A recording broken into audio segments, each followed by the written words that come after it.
से कम हजार लोगों के ये कमेंट्स आ चुके हैं वीडियोस पे अलग अलग कि आप इसको किस तरह से देख रहे हैं। इस पूरे जो नया ये एक संगठन बन रहा है, ये जो डील हुई है, इसके पीछे का मकसद क्या है और इसकी इनसाइड स्टोरी क्या है। मैं इसीलिए इस पर ये वीडियो बना रहा हूं क्योंकि बहुत सारे लोग ये सवाल कर रहे हैं कि आप इसको कैसा देख रहे हैं। सबसे पहले मैं शुरुआत ये करना चाह रहा हूं कि इसको लेकर ईरान की तरफ से क्या प्रतिक्रिया आई है। ईरान ने सऊदी को क्या जवाब दिया है इस नेटो, जो मुस्लिम नेटो कहा जा रहा है सो कॉल्ड। देखिए, पहली बात तो मेरी व्यक्तिगत राय अगर आप जाने, ईरान को किसी भी ऐसे संगठन में शामिल किए बिना वो संगठन कभी सक्सेसफुल नहीं हो सकता। इस बात को आप नोट करके रखिए। मिडिल ईस्ट का किंग अब ईरान है, मिडिल ईस्ट का बॉस अब ईरान है, इस बात को नोट करके रख लीजिएगा। आगे बढ़ते हैं, ईरान ने क्या जवाब दिया है। Iran has reacted sharply to the new Saudi Arabia Turkey Pakistan mutual defence pact, warning Riyadh that a paper agreement with Turkey and Pakistan will not guarantee its security. Iran ने सीधा सीधा चेतावनी दे दी है सऊदी अरेबिया को और यह कहा है कि अगर कोई पेपर डील आपने साइन कर ली पाकिस्तान या तुर्की के साथ मिलकर, तो यह इस बात की कोई गारंटी नहीं है कि आप सुरक्षित रहोगे। सीधी चेतावनी आई है ईरान की सऊदी अरेबिया के लिए कि पेपर साइन करने से कोई देश सुरक्षित नहीं हो जाता। The landmark deals states that an attack against one country will be regarded as an attack against all three. The warning comes amid escalating Iran-US tension and reports that the Tehran threatened to retaliate against Gulf countries' energy infrastructure if Iranian power plants were attacked. Iran ने एक बार फिर साफ कर दिया है कि अगर Iran के पावर प्लांट्स पर हमले होते हैं तो पूरे अरब देशों के पावर प्लांट तबाह कर दिए जाएंगे, एक भी पावर प्लांट नहीं बनेगा। यानी ईरान ने ये जो नया पैक्ट हुआ है सऊदी, तुर्की और पाकिस्तान के बीच में, इसको लेकर ईरान ने बड़ा एग्रेसिव कमेंट दिया है और ये कहा है कि ये असल में, देखिए, इसके पीछे बड़ी साजिश है। मैं आपको समझाता हूं, लेकिन पहले ईरान का पक्ष रखना जरूरी है कि ईरान इसमें क्या चाह रहा है।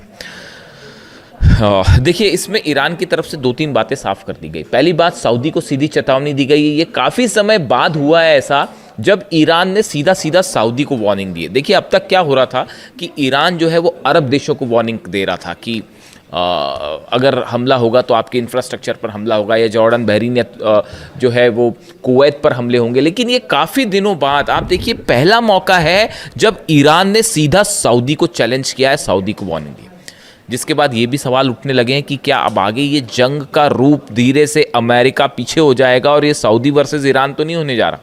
खैर, अभी इसका कुछ कह नहीं सकते इसको लेकर, लेकिन फिलहाल जो है बात की, ये ईरान का पॉइंट ऑफ व्यू था। अब आप देखिए, कुछ चीज़ें बड़ी गौर करिए। डोनाल्ड ट्रंप ने हाल ही में एर्दोगान से मुलाकात की थी तुर्की में। दोनों के बीच में काफ़ी चर्चाएं होती हैं। मोहम्मद बिन सलमान की डोनाल्ड ट्रंप से जो है वो फ़ोन पर लंबी बातें होती हैं और शहबाज शरीफ और मुनीर से तो होती है। ऐसे में क्या आपको ये लगता है कि ये जो संगठन नया बना है, मेका जॉइंट डिटरेंस एग्रीमेंट, जो सऊदी, तुर्की और पाकिस्तान के बीच में हुआ है, ये क्यों बनाया गया? इसका मकसद क्या है इसको बनाने का? क्या ये इजराइल के खिलाफ संगठन बना है? बिल्कुल नहीं बना, बिल्कुल नहीं बना। इस संगठन से इजराइल के लिए कोई समस्या नहीं है। जब तक अमेरिका बैठा है, ये कोई जो संगठन बना है इजराइल के खिलाफ नहीं बना है। देखिए, इसका ईरान को लेकर क्या रुख होगा और इसका अमेरिका को लेकर क्या रुख होगा, ये जो चीज़ें हैं, ये दो सवाल ऐसे हैं जो बेहद अहम हैं। अगर आप मुझसे व्यक्तिगत राय पूछें तो ये संगठन जो आनन फानन में तेजी से बनाया गया और इन हालात में बनाया गया जब हूती जो है वो नजरान में हमले कर रहे हैं। हूती जो है वो ये दावा कर रहे हैं कि हमने सऊदी के अलाइंड फोर्सेस के 100 लोगों को मार दिया है। हूती ये दावा कर रहे हैं कि हमने 12 टैंकर सऊदी के जला दिए हैं, सारे पोर्ट सऊदी के बंद कर दिए गए हैं और सऊदी का एक बूंद तेल बाहर नहीं निकल पा रहा। सऊदी अपनी रक्षा करने की हालत में है नहीं। ये तो तब है जब हूती हमला कर रहा है। ईरान ने तो हमला किया ही नहीं। ईरान की मिसाइल जब सऊदी में गिर रही हैं तो इंटरसेप्टर्स खत्म हो चुके हैं। लगभग जो है बताया जा रहा है 70% इंटरसेप्टर्स जो है सऊदी के खत्म हो गए, अमेरिका वाली जो पेट्रियट मिसाइल्स थी। तो ऐसे में देखिए, पहली बात तो ये कि सऊदी को अपनी चिंता सता रही है। सऊदी ये बात समझ चुका है कि अमेरिका जो है वो रक्षा नहीं कर सकता। डोनाल्ड ट्रंप किसी भी अरब देश की रक्षा नहीं कर सकते। अब ये फैक्ट है। ये ट्रुथ है। अब इसको लेकर कोई कंफ्यूजन किसी को नहीं होना चाहिए। ये बात हम शुरू से कह रहे थे, ये बात 2 साल से मैं आपको बता रहा था कि अगर आप हमले करोगे ईरान के ऊपर तो अरब पर ऐसा हमला होगा और अमेरिका बचा नहीं पाएगा। 2 साल से हम आपको ये बात समझा रहे थे, लेकिन अल्टीमेटली देखिए वो बात सच साबित हुई ना। तो अब ये पूरा अरब देश समझ चुके हैं, जॉर्डन समझ गया, बहरीन समझ गया, कुवैत, और किसी को शक है तो देख लीजिए जाके इन देशों में बेसिस का क्या हाल है। जहां मर्जी होगी ईरान वहां मिसाइल मारेगा और आप नहीं रोक पाओगे। बात नंबर 1। तो सऊदी को अपनी सिक्योरिटी की चिंता है कि भाई अमेरिका तो कर नहीं सकता तो कोई दूसरी चीज़ से सिक्योरिटी की जाए, तो इसलिए ये एक पैक्ट साइन किया गया है कि किसी तरह से जो है दूसरे देशों से जो है मदद मिलेगी, हथियारों की मदद मिलेगी, संभवतः ऐसा सोचता होगा सऊदी। दूसरी, जब अमेरिका के पास ये हथियार कम पड़ रहे हैं, देख ही रही है आप, खबर देख ही रहे हैं, डोनाल्ड ट्रंप फंस गए और कितना हैसगत से उनकी लड़ाई हो गई, अपने रक्षा मंत्री से ही सब कुछ चल गया वो। तो जब उसके पास हथियार नहीं बचे तो इनको क्या हथियार देंगे वो समझिए बात।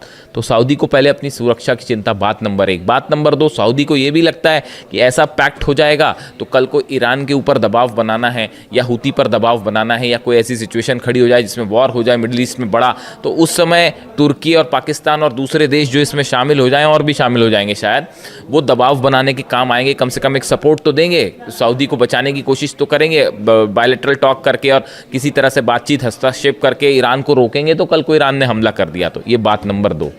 लेकिन जो तीसरा पॉइंट है ये बेहद अहम है, इसको ध्यान से समझिए। तुर्की जो है वो नेटो का सदस्य है, सऊदी नहीं है, पाकिस्तान नहीं है। सऊदी जो है वो नेटो का सदस्य नहीं है, लेकिन तुर्की जो है वो नेटो का सदस्य है। और नेटो क्या कहता है? नेटो का नियम ये कहता है कि एक देश पर अगर हमला होता है तो वो सब पर हमला माना जाएगा। अगर कोई देश जंग में कूदता है और उस पर स्ट्राइक हो रहे हैं तो वो सबके खिलाफ जंग मानी जाएगी। इसी वजह से आप देखिए यूक्रेन जो अब तक सामना कर पा रहा है रूस का, ये क्या यूक्रेन वर्सेस पुतिन जंग हो रही है? ये रूस वर्सेस नेटो की जंग है। अमेरिका हथियार दे रहा है, नेटो के जितने देश हैं, जर्मनी, इटली, ये सब के सब हथियार दे रहे हैं साहब। इसीलिए जेलेंस्की अब तक जंग कर पा रहे हैं, वरना यूक्रेन तो कब का ये जंग हार चुका था। तो ये नेटो वर्सेस रूस की जंग है।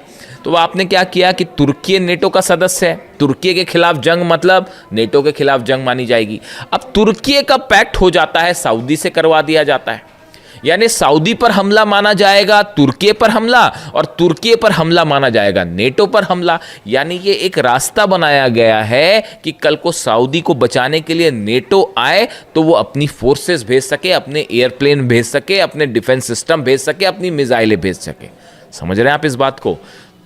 क्लियर है या कंफ्यूजन है कोई? देखिए, तुर्की पर हमला यानी नेटो पर हमला माना जाएगा, ठीक है। ये जो नेटो का नियम है खुद ये कह रहा है कि तुर्की किसी भी सदस्य पर हमला तो तुर्की पर हमला यानी नेटो पर हमला। और अब ये डील होने के बाद, ये मेका जॉन डिटरेंस एग्रीमेंट के बाद, सऊदी पर हमला यानी तुर्की पर हमला माना जाएगा, और तुर्की पर हमला यानी नेटो पर हमला, तो फिर नेटो भी सऊदी की मदद कर सकता है तुर्की के जरिए खास तौर पर। यानी एक देखिए मिडिल ईस्ट में हकीकत क्या है? हकीकत ये है कि अमेरिका और इजराइल का तो खैर ईरान से अब कोई मुकाबला ही नहीं है। ईरान जब चाहे वो इजराइल को घुटनों पे ला देगा, जब चाहे तब। अकेले जंग करने की हिम्मत ही नहीं। आप दुनिया के किसी डिफेंस एक्सपर्ट से जाके पूछ लो, क्या इजराइल ईरान के साथ अकेले जंग कर सकता है? बिल्कुल नहीं कर सकता। नेतन्याहू, इजराइल, मोसाद, सब ये जंग हार चुके हैं। ये मैं डंक की चोट पे कहने को तैयार हूं और मुझे किसी ये कहने में कोई हर्ज नहीं है। कौन सा डिफेंस एक्सपर्ट आप ले आए, क्या कर पाए इजराइल के जेट्स, बताइए। और अगर अकेले लड़ लें तो उसके बाद तो वो हाल होगा जो जॉर्डन, कुवैत और बहरीन का हुआ। इतना ठोकेगा ईरान। और अभी तो वो सब हथियारों का जिक्र ही नहीं हो रहा है जो चाइना, रशिया ने भेजे, और उनकी जो नई टेक्नोलॉजीज है उसके बारे में तो अभी बात ही नहीं है। बड़े सारे हथियार तो अभी यूज भी नहीं किए गए। खैर, तो अब जो है अमेरिका अकेले मुकाबला नहीं कर सकता ईरान का, ये बात साबित हो चुकी। शुरू में ये सोच के चल रहे थे कि बस 48 घंटे में निपटा देंगे हम ईरान को, आज 5 महीना हो गया, खत्म हो गया। आगे देखिए कैसी हार्मूज में कैसी हालात है, गिड़गिड़ा रहे हैं डील के लिए। लिटरली गिड़गिड़ाना शब्द होता है ना, देखिए मैं ज़्यादा चीखना चिल्लाना करता नहीं, तो मैं प्रेम से ही बात करता हूँ। तो ऐसा है कि वो जो गिड़गिड़ाना शब्द होता है ना, जो गिड़गिड़ाना, वो वाली हालत है अमेरिका की हॉर्मूज में। और ईरान ने कह दिया साहब देखो आपसे तो हम कोई बात ही नहीं कर रहे, हमको खोलना होगा हॉर्मूज तो खोलेंगे, नहीं खोलना होगा तो नहीं खोलेंगे। और पहली वाली सिचुएशन तो आप एक्सपेक्ट मत करो कि पहली वाली सिचुएशन में हॉर्मूज चला जाएगा, है ना। तो अब ये दुनिया, ये मिडिल ईस्ट की एक डेट थी 28 फरवरी, जिस दिन आपने अली खामेनी साहब को शहीद किया था। उसके बाद से अब मिडिल ईस्ट का इतिहास बदल गया and Iran is the boss. इस बात को गांठ बांध लीजिए आप। मिडिल ईस्ट में कोई भी मुस्लिम नेटो शब्द का इस्तेमाल हो रहा है इस शब्द के लिए, इस ऑर्गेनाइजेशन के लिए। मुस्लिम नेटो शब्द में, इस शब्द में ये शब्द तब सार्थक हो पाएगा जब ईरान की सेना इसमें शामिल होगी। मिडिल ईस्ट का कौन सा देश ईरान का मुकाबला कर सकता है, आप मेरे को बताओ। एक मेरे को मुस्लिम देश का नाम बता दो यहां पर जो ईरान का मुकाबला कर सकता है। बताओ, आप बताओ, मेरे को कमेंट करके बताओ, मैं कमेंट देता हूं आपको। कमेंट करके बताइए कौन सी देश, कल को सऊदी और ईरान की जंग हुई, 48 घंटे में क्या हाल होगा सऊदी का अंदाज लगा लीजिए आप। बताइए, कोई अरब देश मुकाबला कर सकता है? अरे अमेरिका मुकाबला नहीं कर सका, मिल के वो उसने 12 देशों पे जो है ठोक रखा है ईरान ने। तो पूरा अरब और अमेरिका मिलके, इजराइल मिलके 5 महीने में क्या कर पाए आप ईरान का? तो सऊदी अकेला क्या कर लेगा साहब? इसीलिए ये पैक्ट हो रहा है और ये एक बहुत ही बड़ा प्लॉट है। ये कुछ लोगों का कहना है कि इससे इजराइल घबराएगा। अरे डोनाल्ड ट्रंप हमला करने देगा इनको, जो एर्दोगान से हाथ मिलाते फिर रहे हैं, सलमान से लगातार बात कर रहे हैं, पाकिस्तान से लगातार बात, वो इजराइल पर हमला करने देंगे इस संगठन को? बिल्कुल नहीं। हमेशा देखिए इजराइल की आलोचना की है, जो मुस्लिम कंट्रीज़ का जो ऑर्गेनाइजेशन है उनकी तरफ से और ये मुस्लिम देशों की तरफ से हमेशा सिर्फ इजराइल की आलोचना हुई है। फिलिस्तीन में इतने हज़ारों लोग मारे गए, हज़ारों बच्चे मारे गए, उनकी सिर्फ आलोचना हुई है। वेस्ट बैंक पर लगातार ऑपरेशन जारी है इजराइल का, लेबनान पर लगातार हमले जारी हैं, सीरिया पर ऑपरेशन जारी है, गजा में क्या हो रहा है आप देख ही रहे हो। हीनियस क्राइम है, वॉर क्राइम्स हो रहे हैं गजा में।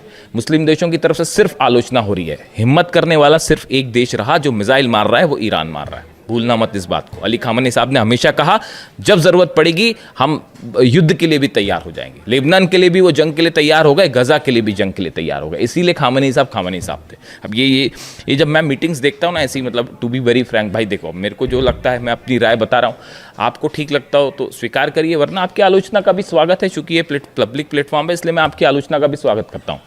देखिए मैं बिल्कुल ऐसा नहीं चाहूँगा कि कोई मेरी आलोचना करे तो मैं उसको स्वीकार नहीं करूँ, बल्कि हमको दूसरों के विचारों को हमेशा स्वीकार करना चाहिए। अच्छे शब्दों में, साफ सुथरे शब्दों में अगर कोई आलोचना कर रहा है तो उसका बिल्कुल स्वागत है साहब। ये डेमोक्रेसी यही है, ओपन जो विचारधारा है वो यही कहती है कि आप मेरी आलोचना करेंगे मैं बिल्कुल स्वीकार करूँगा।